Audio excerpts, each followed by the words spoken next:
এদিকে ইসরায়েল যুক্তরাষ্ট্র যৌথ হামলার মূল টার্গেট করা হয় ইরানের সর্বোচ্চ ধর্মীয় নেতা আয়াতুল্লাহ আলী খামেনিকে।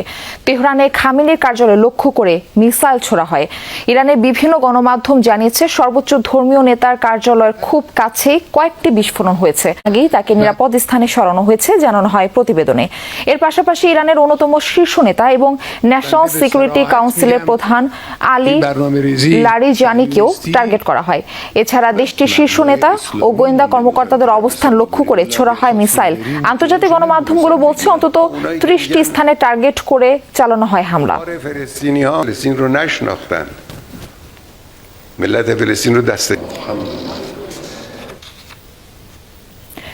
ইরানের দীর্ঘ সময় মেডিকেলের শিক্ষার্থী ছিলেন ডাক্তার কামরুজ্জামান নাবিল।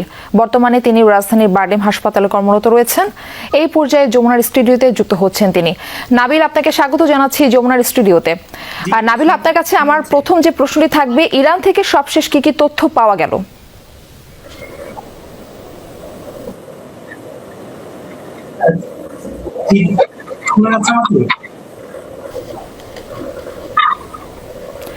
নাবিল, আমরা আপনাকে শুনতে পাচ্ছি। ধন্যবাদ আপনাকে। আসলে আপনারা জানেন যে ইরানের এবং আমেরিকার সাথে একটা নিউক্লিয়ার সহ এই বিষয়গুলো নিয়ে বিভিন্ন সময় আলোচনা করছিল। তো আসলে এই আলোচনার ফলপ্রসূ কোনো কিছু না হয়, আসলে মূলত আজকে আমেরিকা হামলা চালিয়েছে এবং সেই হামলায় তেহরান সহ রাজধানী তেহরান সহ বিভিন্ন জায়গায় কিন্তু হামলা হয়েছে এবং এই হামলা চলমান রয়েছে এবং এখানে অনেকে হতাহত সংখ্যা এখনো পাওয়া যায়নি, তবে আহত সংখ্যা আমরা বিভিন্ন আমরা দেখেছি। সাথে সাথে হাসপাতালগুলোকে রাখা হয়েছে এমার্জেন্সি চিকিৎসার জন্য। আর মূলত এবারের যে যুদ্ধটা হচ্ছে সেটি আসলে কঠিন যে আসলে হবে, কারণ যেহেতু এই যুদ্ধটা আসলে আলোচনার প্রেক্ষিতে আলোচনা কখন না হওয়ার কারণে যুদ্ধটা শুরু হয়েছে।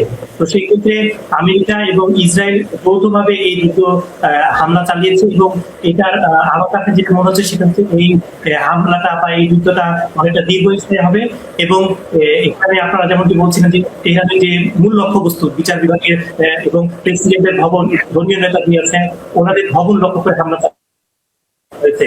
তো যদিও এখন পর্যন্ত আমরা যে জানি তো তারা নিরাপদে আছেন এবং আপনার হচ্ছে বিভিন্ন জায়গায় যে রাস্তাঘাট এবং বিভিন্ন জায়গায় আহত সংখ্যা আমরা দেখতে পাচ্ছি। নাবিল, আপনার কাছে আমার আরেকটি প্রশ্ন রয়েছে, সেখানে বাংলাদেশি শিক্ষার্থী রয়েছে কিনা, যদি থেকে থাকে সেক্ষেত্রে তাদের সাথে যোগাযোগ করা হয়েছে কি? জি ধন্যবাদ। আসলে এখানে বাংলাদেশি শিক্ষার্থী মূলত মেডিকেল শিক্ষার্থী কয়েকজন রয়েছেন, সাথে সাথে রয়েছেন বিভিন্ন ধর্মীয় এবং বিভিন্ন